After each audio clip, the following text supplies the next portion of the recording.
Hey everyone, this is Gary with Easy Go Junk Removal. Please like, subscribe, and hit the bell button. and we love to read your comments, so please do that. Enjoy the video, and we'll see you next time. So I got a call from somebody in the North Bay the other day. He was a young man starting his business, getting things going, and man, my hat goes off to people like that, because what happens is they are literally plowing and farming for the future. And even though we're going into what they call the slow season, that is when you want to up your game. You don't want to sit here and wonder where the work is. That's when you get yourself into gear and you start visiting people. You start handing your cards out nonstop. You not only hand your cards out, you meet people, you meet and greet people at every opportunity. You're really proud of what you're building. And I think that's one of the things in business, and especially junk. Maybe some people are a little shy on what they do. Man, I absolutely love telling people, hey, when they say, what do you do? And I go, man, I'm a junk removal guy. What is that? I tell them and they go, oh my God, we need that. Never once have I ever heard, oh, that's disgusting. I've never heard that in my life. I've always heard, whoa, man, that's one of the most needed things in the world. My garage is full. And that's all it's about. And you make these connections one after another. You build a relationship one after another. It starts paying off. Does it happen immediately? No. It's just like a farmer, right? You plant. Well, first of all, you've got to till. And if you till it and there's roots and crap in it, man, you really have to bust your ass. There's no fruit there yet. There's no vegetables there. So then what? You have to plow it and put rows in. Then you got to seed it. There's still no vegetables happening. So what happens next? Then you put the seeds in, right? And then you water it and you fertilize it. And you have to make sure the weeds don't overtake the new growth. And it's a whole process before you get to have the production of your labor. And it's the same thing in business, guys. It's all about putting in the right effort to make sure what you have planted comes to fruition. And so, but a lot of people forget that. Farmers aren't ashamed of what they do. Farmers are absolutely loud and proud, man. They work their butts off. And that's what you got to do in business. You got to work your butt off. You got to put in the time. You got to put in the mileage. And there is some mileage to put in. You don't look back, you look forward. You'll always connect. It's not about anything else but connections and relationships. And then, of course, customer service and doing everything that you promise to do. And it sounds simple, right? But I'm telling you, most of the companies out there don't do that. I know that through what I've learned throughout the years, and I know it through this business. I mean, we just landed a job because somebody didn't show up. They just didn't show up. And the guy goes, man, I'm retired. And, first of all, he said, I can't make it today. I'll make it Monday. And he called and he goes, well, the customer called him and goes, where are you at? Well, I won't make it until Thursday. And one after the other. Well, guess what? He called us and I said, we'll be there tomorrow. What time? What's time good for you? And so I found the time and we were there sharp. That's the difference. And you think that's so easy, but in reality, it is not as easy as people think it is, because most people don't have that in them to do what they say they're going to do. And that's one of the things that I've always known in my whole life. Character is what you do when nobody is watching. So if you have poor character when nobody's watching, you're not gonna survive. You may pull the wool over some people's eyes, but you know what? In reality, you're not gonna pull the wool out of most people's eyes. Most people are gonna see you coming from a mile away, because you're gonna have a stink with you, and that stink is gonna precede you, and your reputation is gonna precede you. And you start not showing, you stop not doing what you told people, and they start filling out a review here, they start filling out a review there, and pretty soon your name is mud. So you don't want your name as mud. You want your name as the go-to guy or the go-to company. And that's the reality. And it's not as difficult as it is if you've already built that integrity up inside your very soul and your being. Because then it's easy to infuse that into your company. But the reality is, Most people don't. It's what I thrive on. It's what I demand, and I'm very, very fortunate that I have a wife that does and thinks and rolls just like me. So I'll take the jobs that the no-shows take every day. And he goes, well, you were a little more. And I go, yeah, I'm a little less than the big guys and a little more than the other guys, and I'm here. And he goes, you certainly are. And that makes a big difference in people's lives, because here's a guy who had a sectional, a recliner, sitting in the middle of his dining room with his new stuff already there, and he wanted it out of his house. We showed up when we told him we would, and we came and conquered it, and we made him a very, very happy man. And I expect a review from him. And so there you go.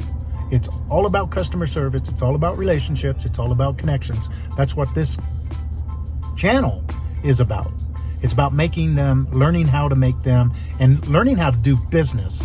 It's all business 101, man. You can't go business 102 until you have the principles and the guidelines of business 101. And you got to have those down. Otherwise, success is going to mean something very different to you than it would be to me. So another thing, business 101, that I want to share is this. When a customer says yes, it's great. When a customer says no, believe it or not, it's great. I love no's. And what I can't stand is maybe. I don't like things sitting in the back shelf. It's sitting there, maybe, maybe not, maybe, maybe not. It's always in the back of my mind. I like either getting that job or getting it off my table. I don't like things sitting there waiting for a maybe. And so I prefer a no over a maybe. And so that way it's off of my table. So I want to drill this in too, because this is a really important factor. I never give people a quote over the phone. That's insane. I can't guarantee a price, because I don't know about everybody else, but for me, it's about a 60% chance that it is not what they say it is. It is not a pickup load. And I know you know what I mean. And so I always make sure that they understand it's an estimate. And sometimes how I get around that is I'll give them a range. Let's say it's a XYZ, whatever, a sofa sectional in a recliner.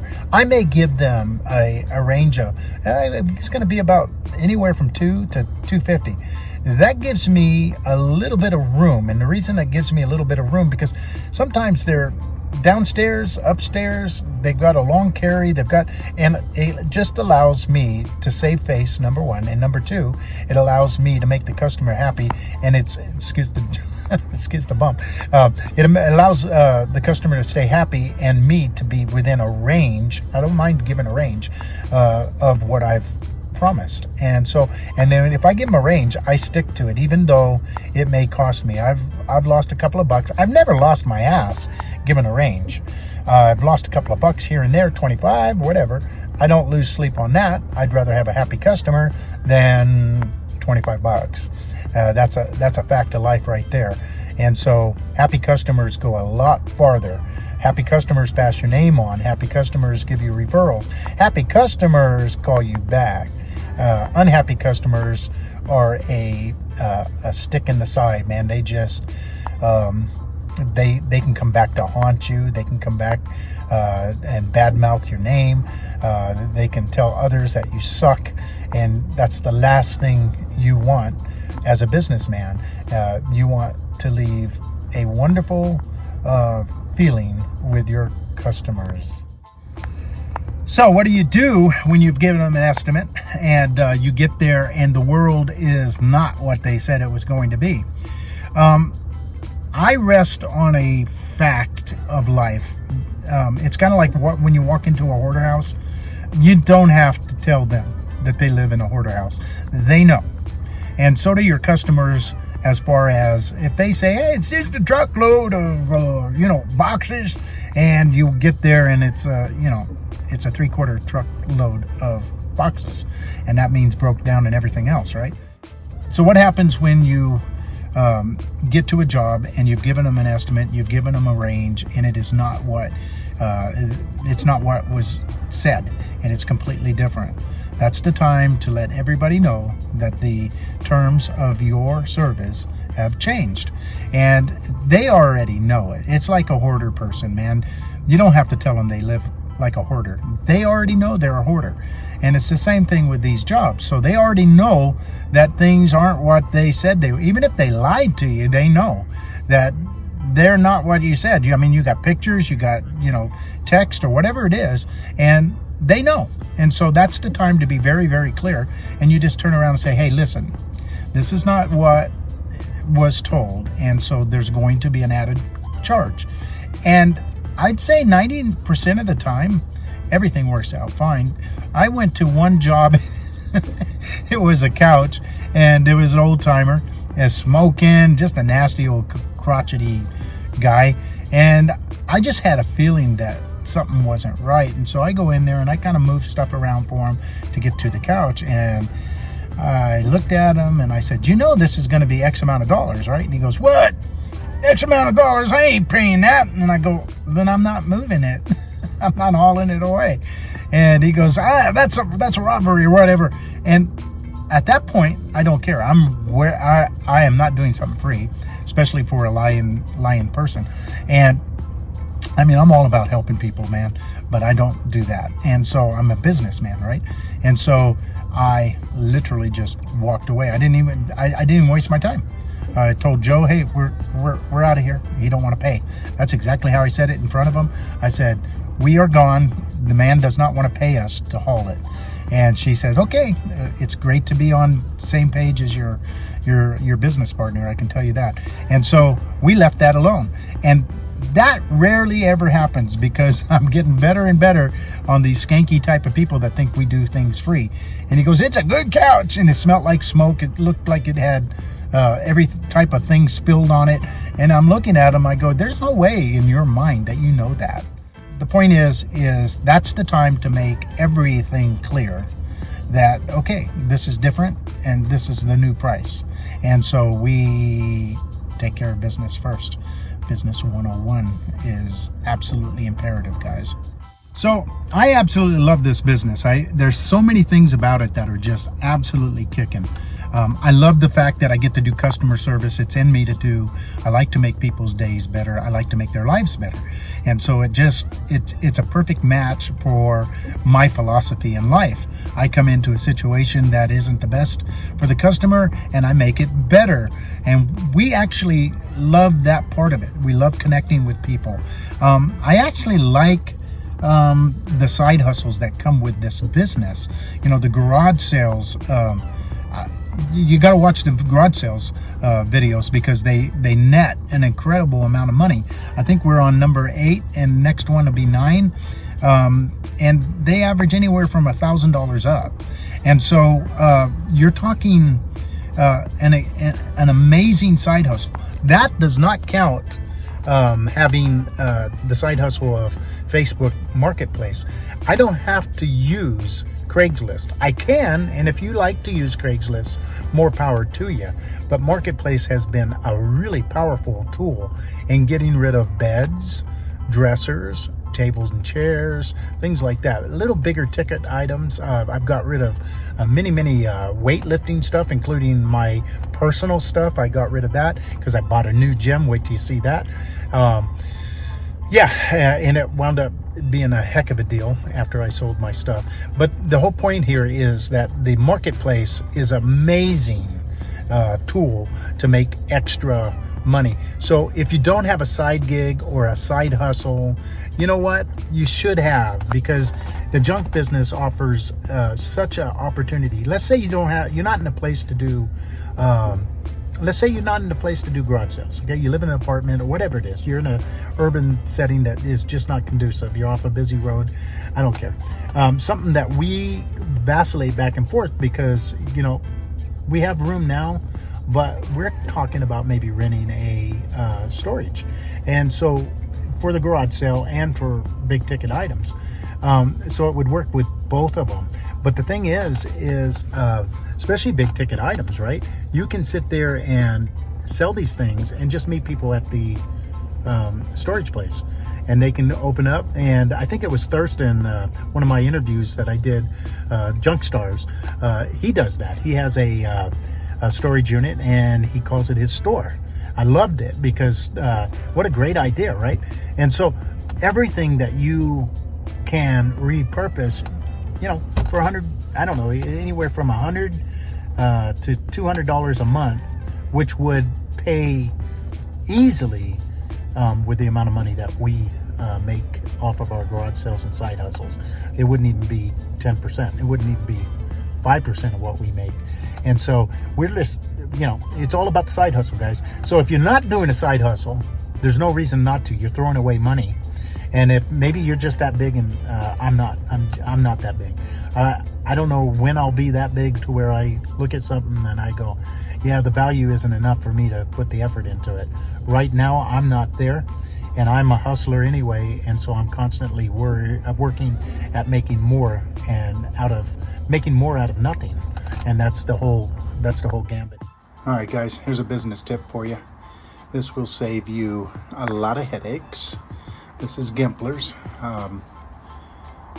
I just put on just about $1,000 worth of tires on my pickup. And as you know, tires get nails, etc. I guess a month and a half ago, I put new tires on my trailer. That was another $1,000. And my trailer has Gimplers in every tire. And so will my pickup truck. And believe it or not, I bet you I have at least 36 different holes in not each, but in my trailer tires right now, maybe more than that, that I've had to pull a nail, screw, etc. out of.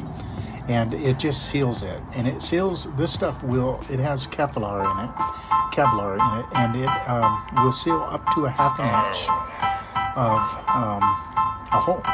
And I've done well over a ¼ inch hole. I mean, in my trailer, in the times before, and it just makes a huge difference. I'm going to show you something. I'm going to close this up, and then I will show you what's in my tire now.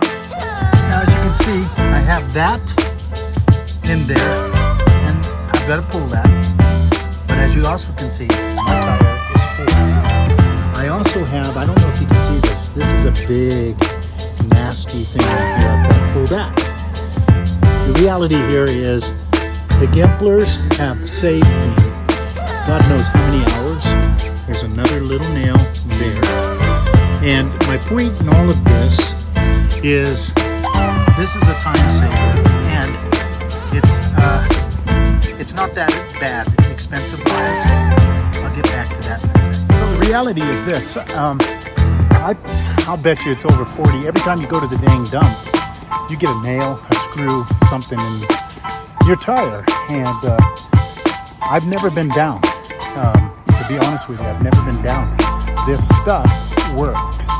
And it's $100 for a gallon, roughly, give or take. And I buy it off of Amazon. You can buy it direct from the company, Gimplers. This is highway grade. And so it's for trucks, big trucks. It's for cars. It's supposed to not screw up if you have you look it up, but if you have like a tire sensitive thing. Okay, this is what I put in. This is how it comes. It comes in 1 gallons at a time. I think you can buy it in the 5 gallons. In fact, I'm almost positive. And I think you get a little bit of a break. So if you guys with the fleet make it so this is what they call the Ultra Seal Extreme grade. If you'll look at that, seals punctures up to a ½ inch. That's a significant hole in your tire. And instead of being on the side of the road, you can have it sealed. And even though ½ an inch will let out a significant amount of air, if you're like me, you have a onboard compressor. If not, you can limp home or limp to the nearest station where you can get some air for $1 or $2. All right, guys, thanks for watching the video. Please like, subscribe. Don't forget to hit that bell notification, and don't forget to comment, man. I hope you enjoyed the video. More to come. Take care.